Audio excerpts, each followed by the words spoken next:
Gemara dans Megillah Lamed Aleph. Lamed Aleph Amud Bet.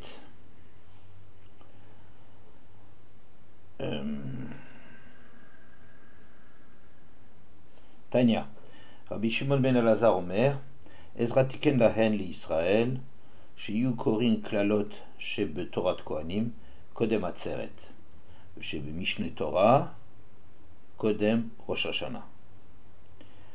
Rabbi Shimon ben Elazar nous dit, c'est Ezra qui a instauré que on lise les klalotes de Torah de Kohanim, c'est-à-dire celle de Parashat Bechukotai, avant Shavuot, et que les klalotes de Kitavo, de Mishneh Torah, donc Sefer Dvarim, avant Rosh Hashanah.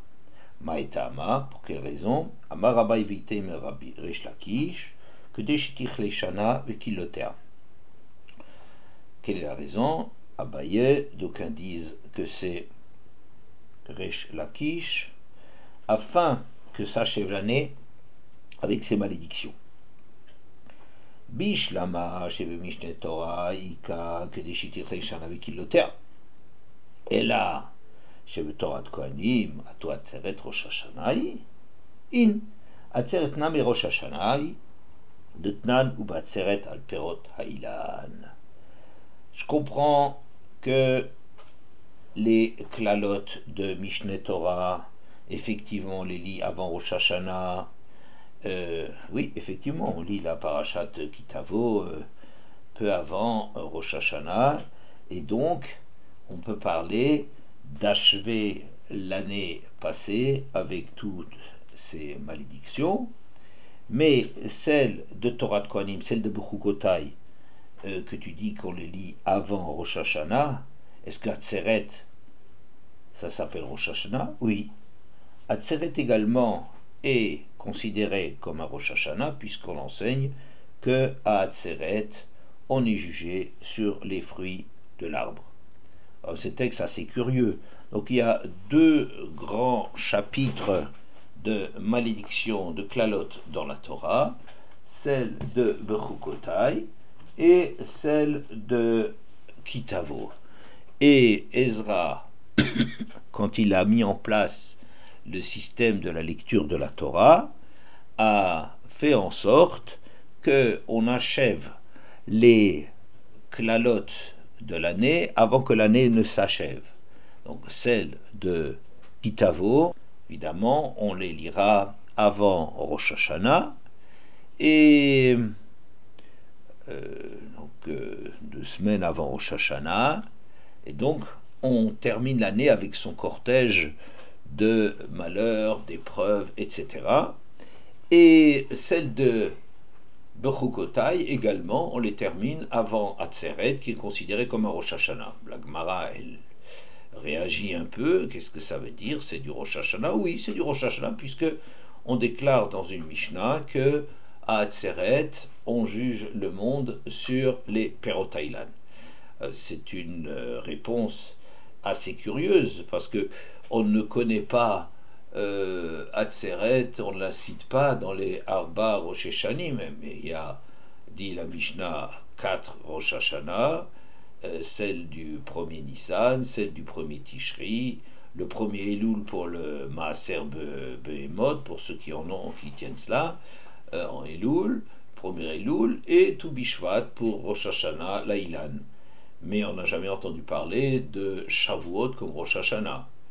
Et de dire que comme on juge le monde sur les Perot Ha'ilan, donc on peut bien considérer que que Atzeret en quelque sorte c'est un Rosh Hashanah. Bon, très bien, je veux dire, Pessah aussi à ce compte, où on juge le monde sur la Tevoua, ce serait encore un nouveau Rosh Hashanah. On a l'impression qu'il se passe quelque chose qui est un enjeu qui ne nous est pas déclaré directement, et que les Chachamim cachent un peu leurs propos derrière le prétexte, ou ressortent un prétexte de Rosh Hashanah à Shavuot, qui est assez bizarre, mais pour justifier les clalotes d'avant Shavuot.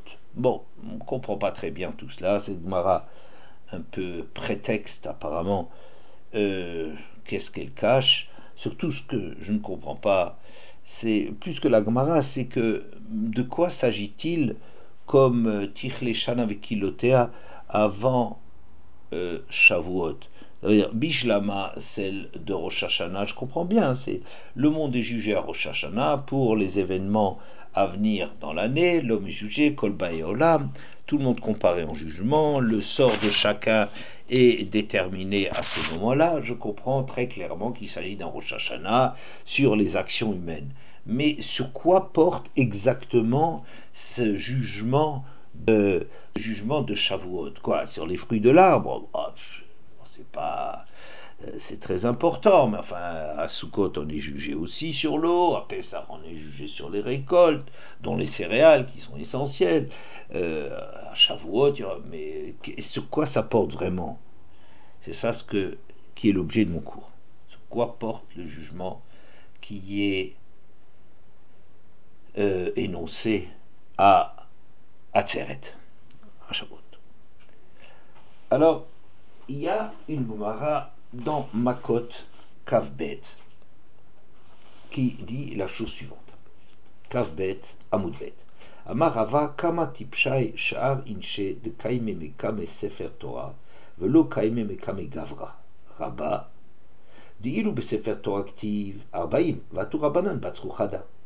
Rava nous dit combien sont stupides le reste des gens qui se lèvent devant un Sefer Torah et ne se lèvent pas devant un grand bonhomme. En effet, pourquoi ils sont stupides? Car dans le Sefer Torah, c'est marqué 40, il faut frapper quelqu'un qui a fait telle et telle faute de 40 coups de fouet, et les Chachamim viennent dire 39, ils viennent en enlever un. Alors, cette Gemara est assez curieuse parce que dans Kiddushin Lamed Gimel Amud Bet, on se posait la question de savoir s'il faut se lever devant un Sefer Torah. Et là-bas, on nous dit, si l'ifnese vatakum vadarta benezaken, il faut se lever devant un zaken de Torah, devant quelqu'un qui étudie la Torah, bifne l'omdea, omdim, befanea le kol shekein, la Gemara dit, bien évidemment, il faut se lever devant un Sefer Torah, parce que si tu te lèves même devant le produit de l'étude de la Torah, devant un Sefer Torah qui a fait d'un simple Yosef un Rav Yosef, Kama Yosef Ikebeshuka, elle a fait d'un Yosef, d'un Rav Yosef qui est peut-être un grand homme, peut-être un homme très intelligent par ça, mais il en a fait un Rav Yosef. Si c'est grâce à la Torah, eh bien c'est évident que la cause de la grandeur de Rav Yosef, il faut se lever encore plus que devant Rav Yosef lui-même. Or ici on semble dire en sens inverse, se lever devant un Sefer Torah et pas se lever devant un homme qui a étudié la Torah, qui connaît la Torah, un Gavra Rabbah. Qu'est-ce que c'est qualifié de stupidité. Alors pourquoi la stupidité? Et puis ça semble aller dans l'autre sens, que c'est bien évidemment que si tu te lèves devant un Sefer Torah, mais c'est évident que tu te lèves devant celui qui l'a étudié. C'est un peu difficile. On avait déjà expliqué que le pshat pourrait être le suivant, que il est bien évident qu'il faut se lever devant un Sefer Torah, qui est l'origine de la grandeur du Gavra Rabbah. Ça c'est clair. Mais si tu te lèves devant un Sefer Torah et pas devant le Hacham, c'est une stupidité. Pourquoi une stupidité? Qu'est-ce qu'il y a de stupide là-dedans? C'est que tu crois que tu es en train d'honorer la Torah en te levant devant elle, et finalement, tu es en train de rabaisser la Torah. Tu crois faire honneur à la Torah en te levant devant elle, mais si tu ne te lèves pas devant celui qui t'en explique le contenu, tu réduis la Torah à n'être que deux bouts de bois avec un parchemin qui relie un parchemin.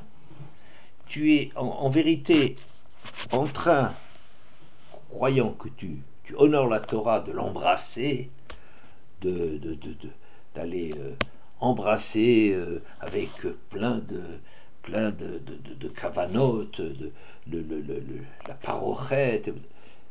Et tu crois que tu honores le Sefer Torah et tu n'honores pas celui qui l'étudie. Mais dans la Torah, c'est marqué 40. Les Chachamim ne disent pas du tout. C'est 39.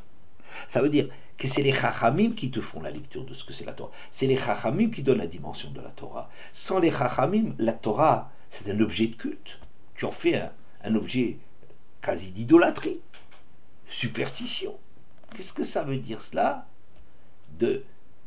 d'honorer la Torah en honorant pas son contenu? Alors c'est quoi que tu honores là-dedans? C'est un bout de bois? C'est quoi? C'est un parchemin? Ça, c'est de la stupidité. Croire qu'on honore quelque chose alors qu'on est en train de le rabaisser. Ça, c'est une explication qu'on a déjà apportée. Mais ce qui m'a beaucoup intéressé cette année, interpellé, on peut dire, c'est Rashi. Rashi dit Kama tipshai sha'ar inche, cette expression de Rava, comme ils sont stupides, le reste des gens, Kama shotim halalu rov bene adam. Combien sont abrutis ces gens-là, la majorité des gens. Halalu rov bene adam, c'est cette majorité des gens, tous les autres. Ça veut dire tous ceux qui ne sont pas en situation de Talmid Chacham, de comprendre le vrai enjeu des choses. Tout cela, c'est des shoitim, des abrutis. Ils sont fous. Ce qui est incroyable dans ce Rashi, c'est qui c'est Sha'ar Bene Adam, le reste des gens. De qui parle-t-on? De quelle stupidité parle-t-on? Ben, c'est celle de tout le monde. Rov Bene Adam. Rov Bene Adam, ça veut dire c'est vous, c'est moi. On fait partie de l'humanité. On croit que c'est le bon sens qui est la chose la mieux partagée au monde. Ben, il y a une chose qui est encore mieux partagée, c'est d'être imbécile. Qu'est-ce que ça veut dire être imbécile? D'être fétichiste, de croire dans le bois, de croire dans la magie d'un Sefer Torah, dans le droit de la Gdusha d'un Sefer Torah. Certes, on peut parler de Gdusha d'un Sefer Torah si on sait de quoi il s'agit dans le Sefer Torah. Mais de ne pas se lever devant un homme, et c'est ça l'attitude des gens. L'objet, l'objet c'est un objet de culte. Et celui qui l'étudie, je dirais l'objet, celui qui l'étudie, on est aussi capable de l'honorer, mais de l'honorer quasiment comme on honore un Sefer Torah. On en fait on allume des bougies pour lui, on fait des ilulotes, on fait quelque chose, mais tant qu'on ne perçoit pas le sens de ce qu'on est en train de faire, on est en plein dans la superstition, on nage dans le délire, on est en train de rabaisser la dimension des grands hommes en croyant que Baba Salé c'est un grand bonhomme parce qu'il faisait des grands miracles. Baba Salé, ça j'ai entendu de la bouche de Rav Monsénégo, Baba Salé, les gens le prennent pour un grand parce qu'il a fait des miracles, mais en vérité c'était un homme de Torah. La grandeur de Baba Salé, ce qui lui a permis de faire des miracles, c'est sa grandeur en Torah. Honorer Baba Salé parce qu'il c'est un personnage magique, il y a des trucs. Mais ça,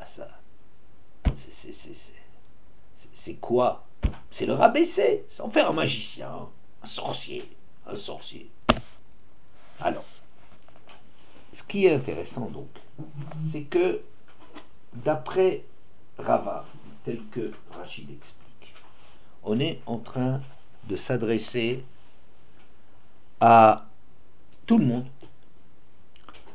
à les gens normaux, à vous et moi, que nous sommes des abrutis, qu'on a très spontanément cette lecture de croire dans la vertu magique des objets, quels qu'ils puissent être, et de les réduire à des objets magiques, alors qu'en vérité, la Torah est tout sauf magique. La Torah, elle est grande par le sens que les Chachamim y trouvent. Elle est grande à travers la lecture des Chachamim. Alors c'est évident que la Torah, il faut se lever devant la Torah puisqu'elle a permis à des Chachamim d'être ce qu'ils sont. Mais si tu ne te lèves pas devant eux, tu en fais un objet de culte de la Torah. Tu la rabaisses, tu la réduis. Et ça, on est tous comme ça. A priori, on croit tous dans cette espèce de vertu de la réalité.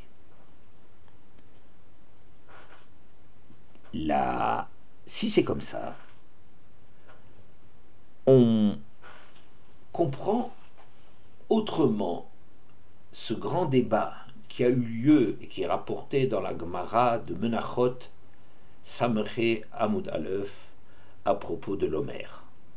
À propos de l'Homer, on nous raconte que si jamais le premier jour de Pessah, lorsque c'était encore possible, avant la fixation du calendrier, tombait un vendredi, alors à la fin de ce premier jour de Pessah, on est donc Shabbat, si ça tombait vendredi, donc le vendredi soir, on rentre dans Shabbat, et on allait avec un énorme étalage impressionnant, toutes les Ayarot, toutes les villes entourant l'endroit où on ramassait l'orge, où on allait cueillir l'orge, allaient se rendre au lieu préparé déjà par des bouquets d'orge qui facilitaient la coupe de l'orge, et tout le monde se rassemblait,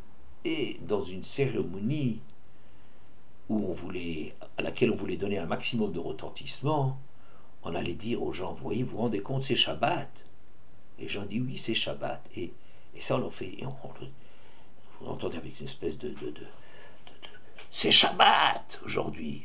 Ouais, c'est Shabbat aujourd'hui. Ouais, c'est Shabbat aujourd'hui. Et tout le monde, pour bien faire prendre compte, on est Shabbat. Est-ce que je tiens en main, c'est bien une faucille? Oui, c'est une faucille. Oui, 3 fois sur chaque question. Est-ce que j'ai devant moi, c'est une caisse dans laquelle je vais jeter l'orge que je coupe? Oui, oui, oui. Je coupe, je coupe.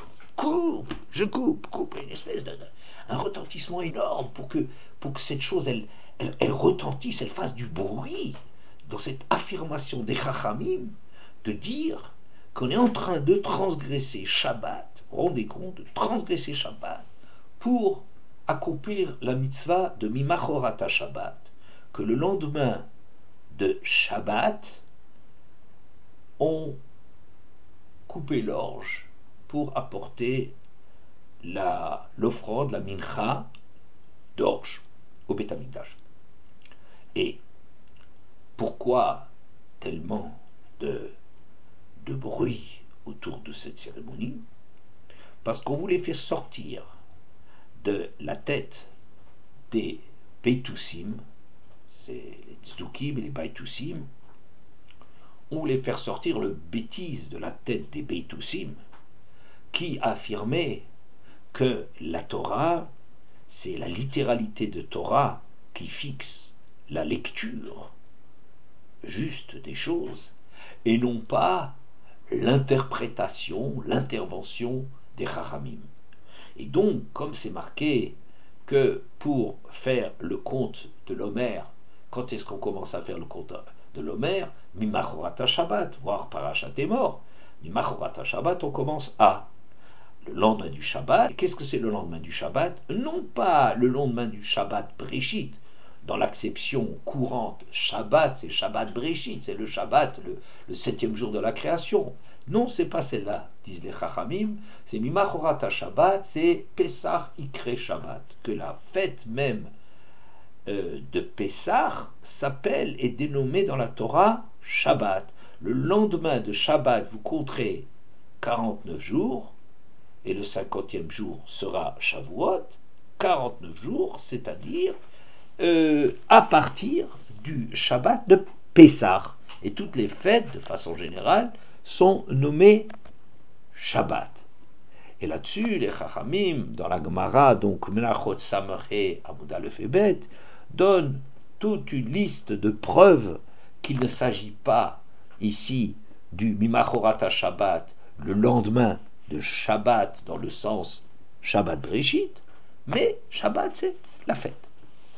Et comme les tzdukim, enfin les baïtoussim dans ce texte, sont les adeptes de cette lecture littérale, et de dire sans les chachamim, c'est Shabbat, eh bien, comme ils sont adeptes de cette lecture, eh bien, on veut leur faire sortir de leur crâne obtus que non, c'est pas de ça qu'il s'agit.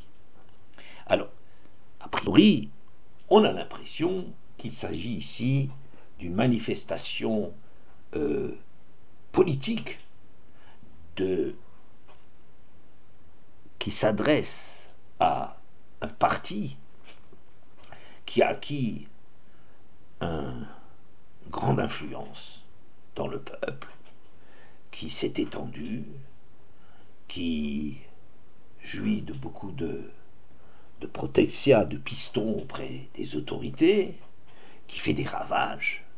Et ce monde qui fait des ravages, c'est les Beitoussim, les Tzdukim, les tenants de la Torah écrite, au détriment de la Torah orale.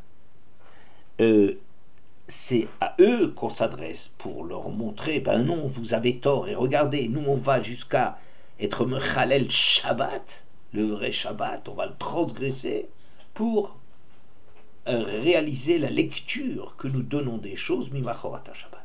Où on va pour réaliser la lecture que nous prétendons, que les Chachamim prétendent de ce texte, qui est on compte, ou Sfartem Lachem, Mimachorat Shabbat. Cette semaine entière, etc. Alors, si maintenant on est en train de nous dire que la lecture de la littéralité, de la réalité des textes, c'est un vrai problème pour Kamashotim, Halal ou Rov Bnei Adam. Les gens, comment les gens, la majorité, ça veut dire tout le monde, tous ceux qui ne sont pas du parti, c'est pas un parti, c'est juste le contraire, qui ne sont pas de la partie, qui ne sont pas de la lecture des textes, de savoir faire la lecture des textes, sont des abrutis. Ça veut dire très naturellement, on est tzduki. Très naturellement, on donne une réalité au texte dont il est extrêmement difficile de s'extraire. Vous comprenez, depuis des années et des années, on se heurte à ce texte qui prétendrait, par exemple, dans le Midrash, que Moshe avait 10 amas de haut.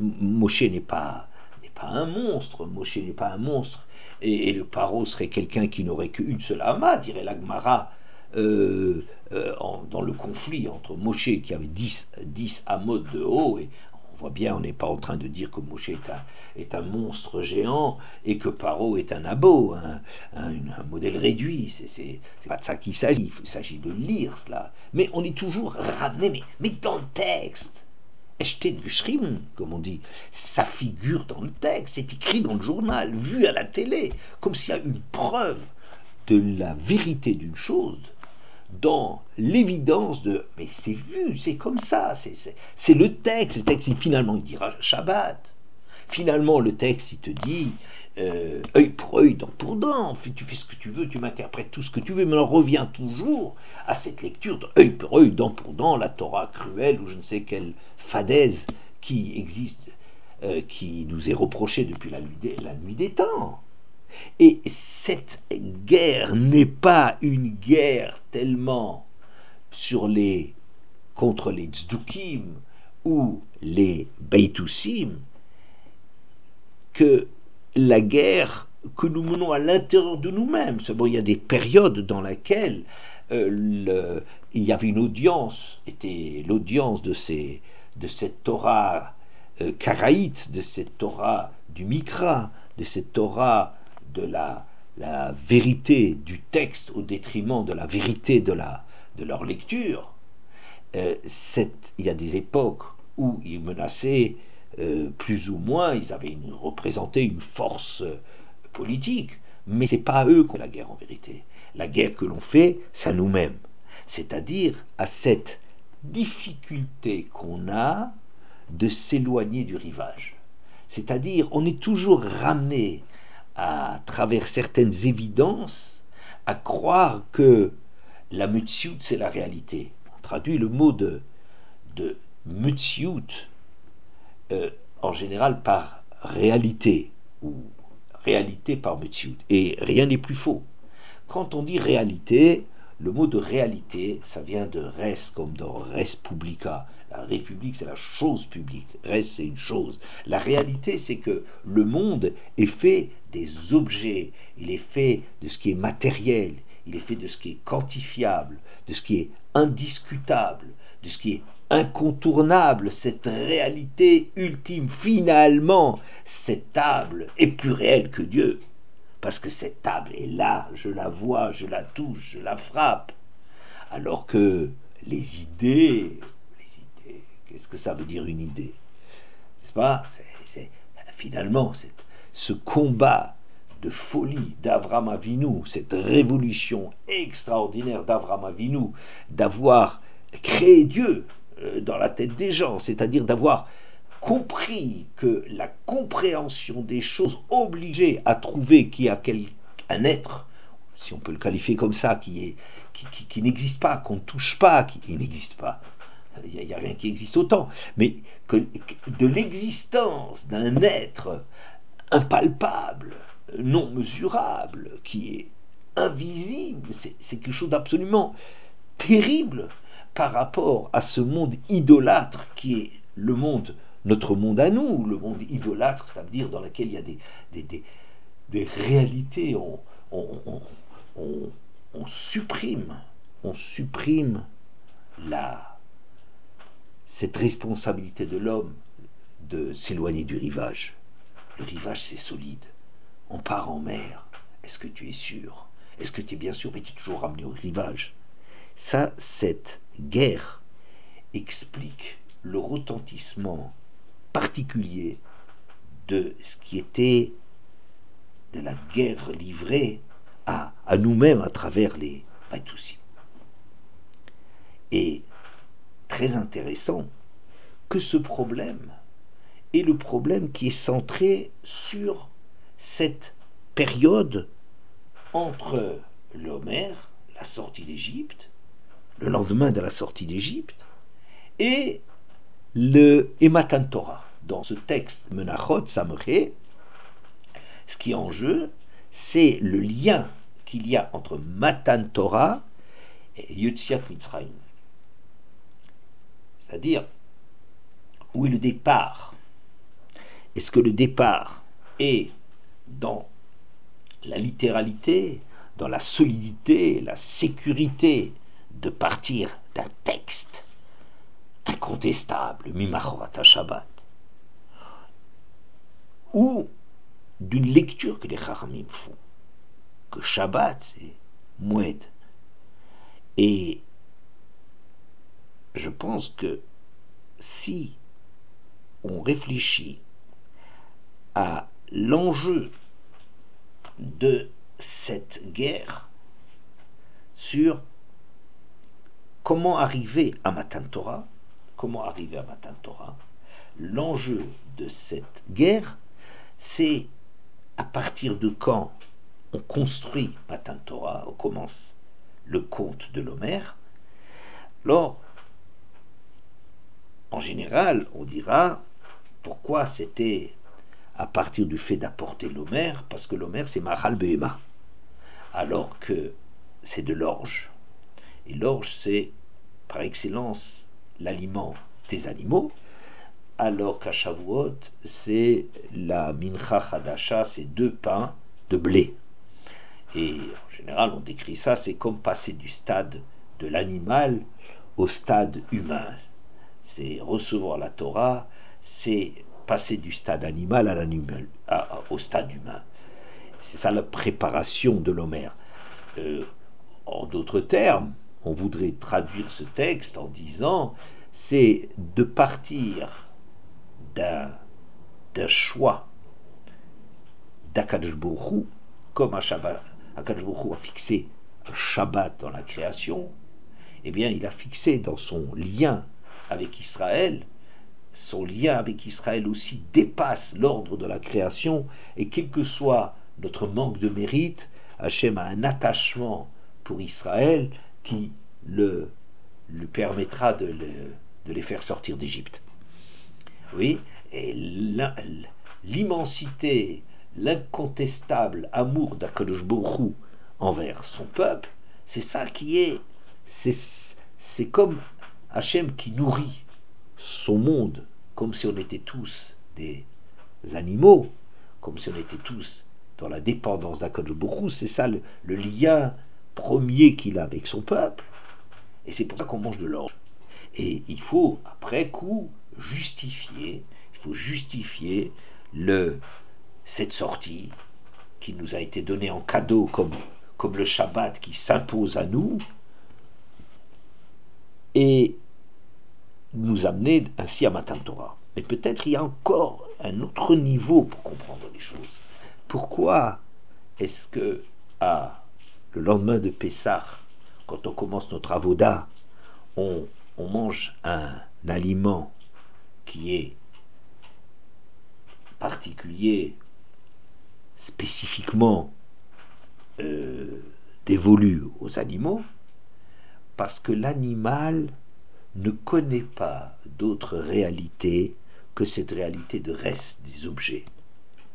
C'est-à-dire, je disais tout à l'heure que on traduit d'une façon erronée réalité par Metsiout, parce que Metsiout, c'est tout ce qu'Akadosh Baruch Hu est Mamtsi, tout ce qu'Akadosh Baruch Hu amène à l'existence.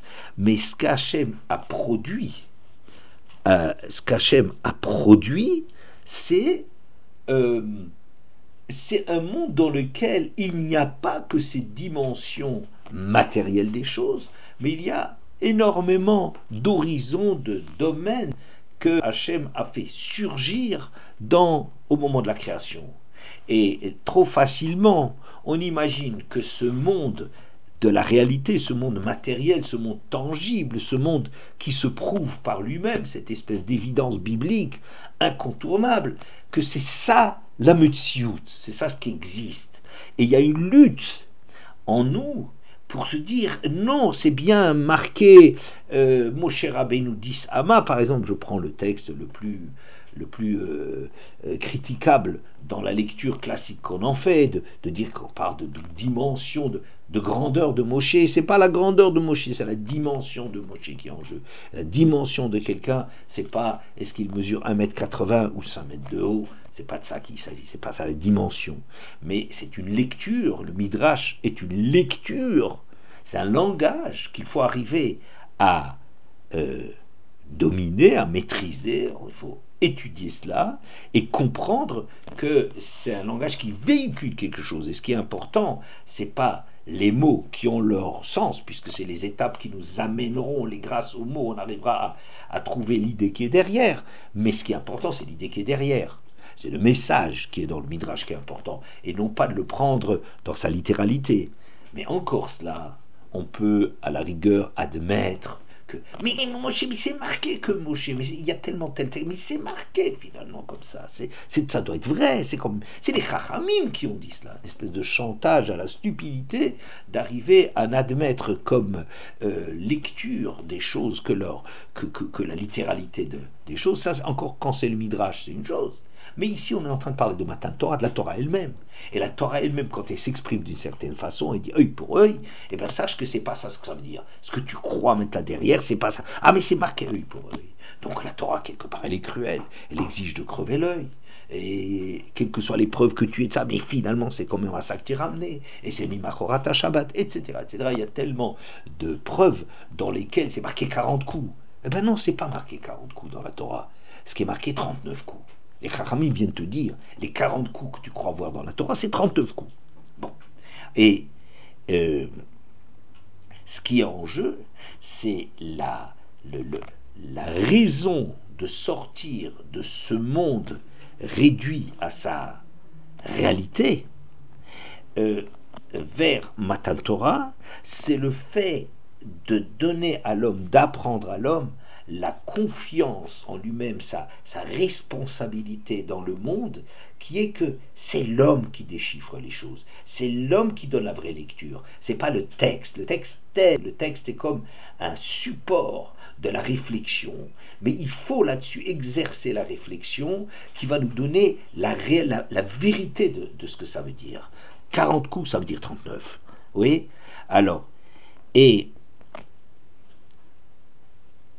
le, le problème n'est pas un problème religieux ou non religieux. Rava nous parle de Charbonnet. Adam, le reste des gens, la majorité des gens, ça veut dire que nous autres religieux, on n'est pas épargnés par ce problème. C'est-à-dire de problème de cette solitude, de cette responsabilité qu'on a face à notre vie, face au texte, face à l'existence qu'Hachem nous donne, de donner sens à cela, de trouver la véritable dimension de ce qui nous est donné, d'arriver à lire le monde. Cette chose-là, on n'est pas sauvegardé parce qu'on est religieux. Parce que les religieux simplement se réfugient derrière un système, mais ils peuvent absolument prendre ce système pour une espèce de protection, de certitude d'avoir raison.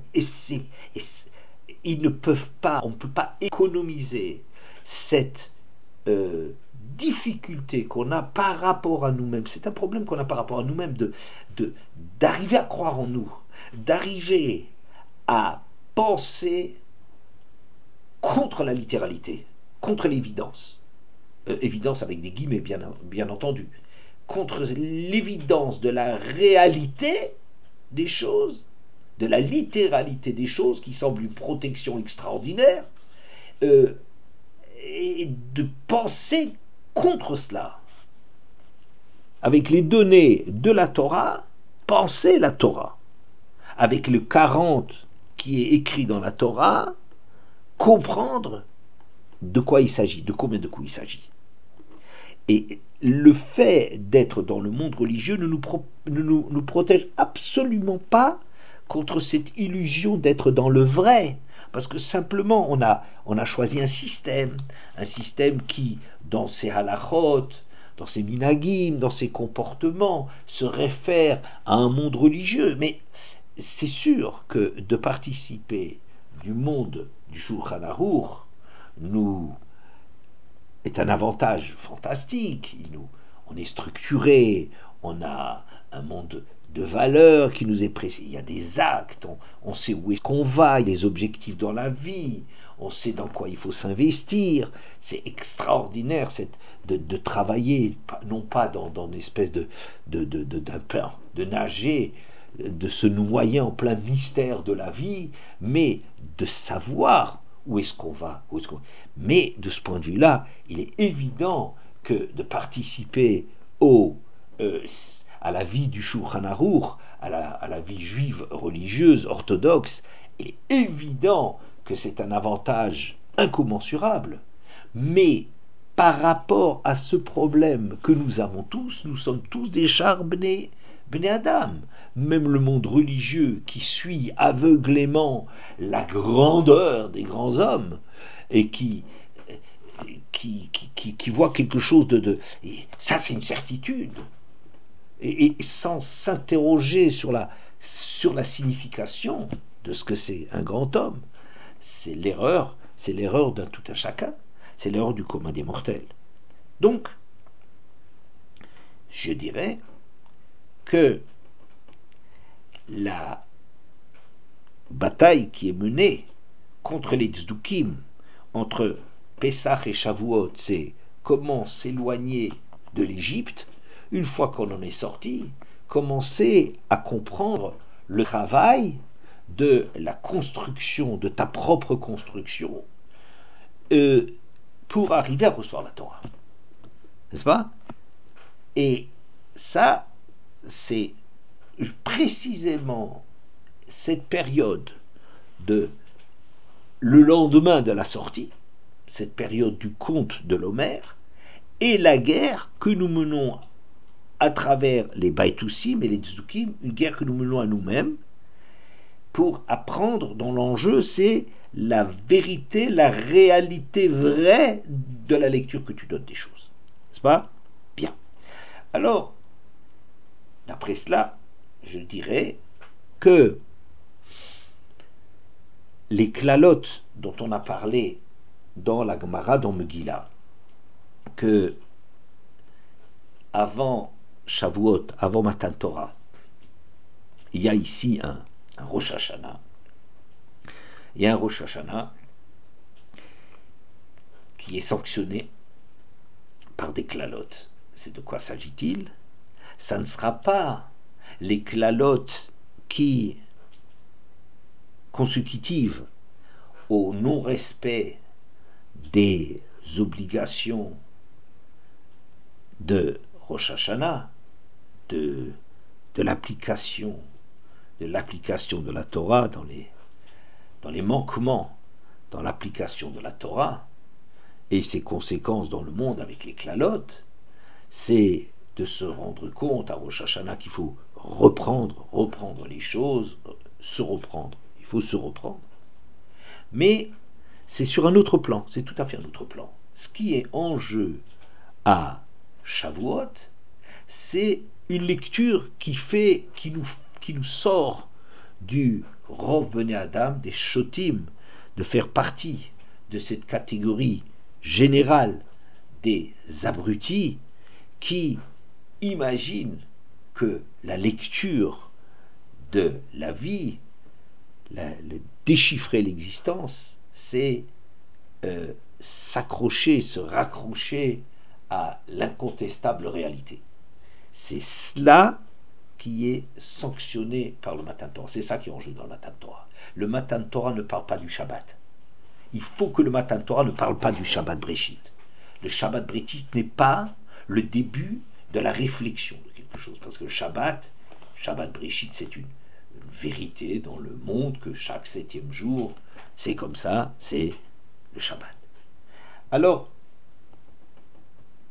il me semble que c'est ainsi qu'on peut comprendre le chidouche, un chidouche assez extraordinaire que la Gemara nous rapporte dans Yevamot, que dans Yevamot, je crois Samorva Vamud Aleph, je crois Shlosha Dvarim,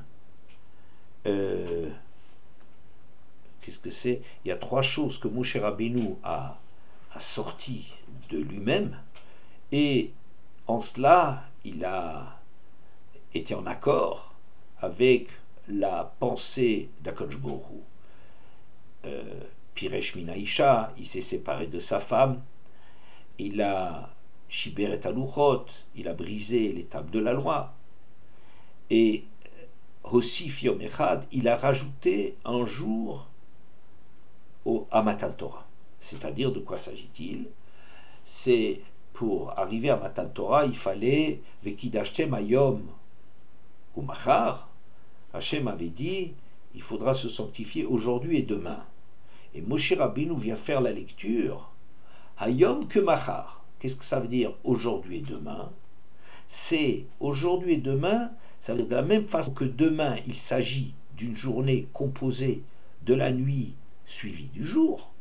Il faut qu'aujourd'hui, que Machar, que ce soit quelque chose du même ordre, c'est-à-dire un jour, le jour de départ de ton compte, et aujourd'hui qui est comme demain, ça veut dire aujourd'hui qui comporte une veille, la nuit et le jour. Or, le jour où Hachem déclare cela, la nuit est déjà écoulée. Donc, Hayom, de préparation pour Matan Torah, ne peut pas, d'après Moshe Rabbeinu, être déjà, qu'on compte déjà le jour dans lequel on se trouve et qui ne comporte pas de nuit et qui en cela ne correspond pas au Machar. De la même façon que Machar c'est 24 heures, Hayom aussi ça doit être 24 heures. Donc, ce qui fait que Moshe va éloigner le jour de Matan Torah, il va éloigner Matan Torah du moment prévu. Et en quoi est-ce que Moshe fait une lecture euh, une dracha qui n'est pas gmoura, une explication qui n'est pas évidente, qui n'est pas absolue, parce que c'est marqué, dit Tosfot, Hayom, aujourd'hui et demain. Aujourd'hui, c'est aujourd'hui. Aujourd'hui, mamash, c'est aujourd'hui. Et Moshe vient dire, non, aujourd'hui, c'est demain. Et demain, c'est après-demain. Moshe Rabbeinu vient faire une lecture d'un texte qui ne signifie pas, qui n'est pas marqué dans le texte. C'est lui, c'est le Chacham Moshe, qui vient nous dire que Matan Torah, il y a un jour de plus que ce que tu vois dans ce que tu prévois dans la lecture du texte. Et comment on peut démontrer cela? Et bien à partir des textes qui nous disent comme ça, que on est sorti d'Égypte le 15 Nissan. Le 15 Nissan, c'est un jeudi. Comment je le sais? Parce que à travers les textes, on voit que le Shabbat Hagadol, le Shabbat qui précédait la sortie d'Égypte, c'était le 10 Nissan. Si le 10 Nissan, jour du miracle où il fallait déjà prendre le bélier de l'Égypte, le mouton de l'Égypte pour le sacrifier, le mouton d'Égypte, et on l'a sacrifié 4 jours plus tard, le 14, mercredi, après-midi, et la sortie, c'était le premier soir du Seder où on mangeait ce mouton, la sortie elle-même ayant lieu dans la journée du 15, c'est un jeudi. On nous demande de compter dans la Torah 50 jours, enfin 49 jours, et le 50e, ça sera Shavuot.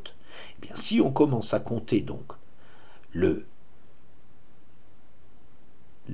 soir, le début du vendredi, donc la fin du jeudi, la fin du 15, c'est un vendredi.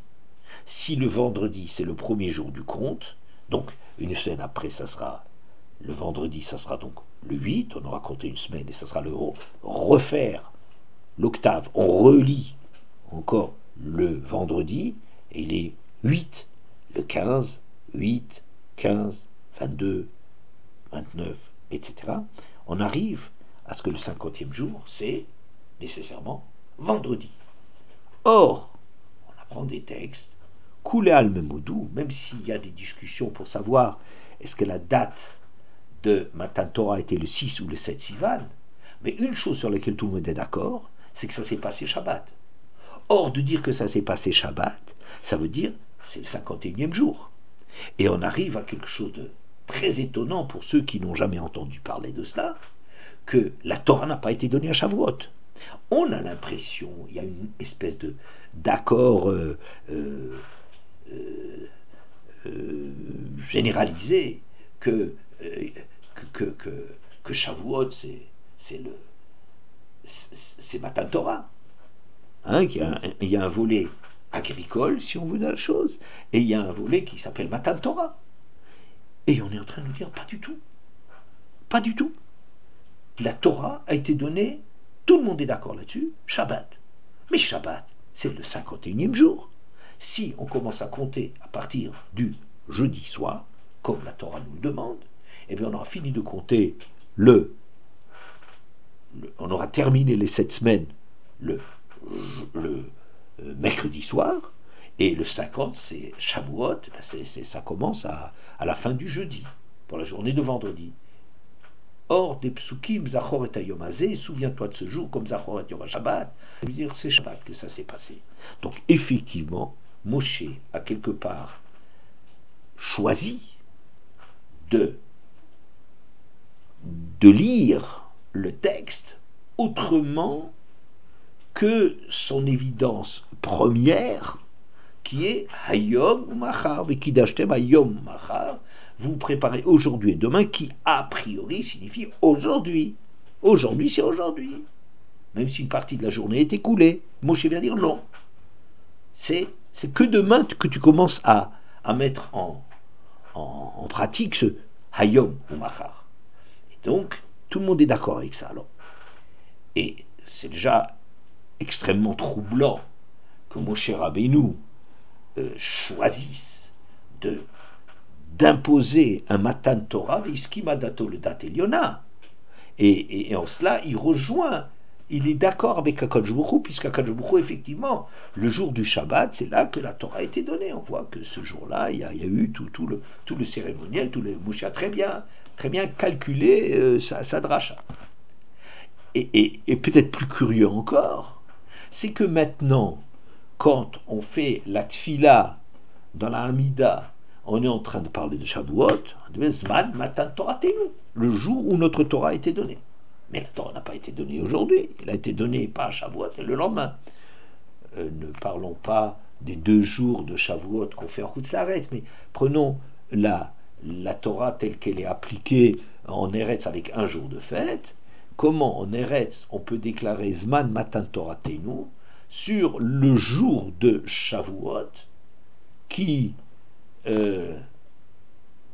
n'est pas un dimanche de Pentecôte, mais qui est le lendemain de Shavuot. On dit la Torah a été donnée le lendemain de Shavuot, et quand maintenant on parle de Shavuot, on dit c'est Zman Matan Toratenu. On n'y comprend rien.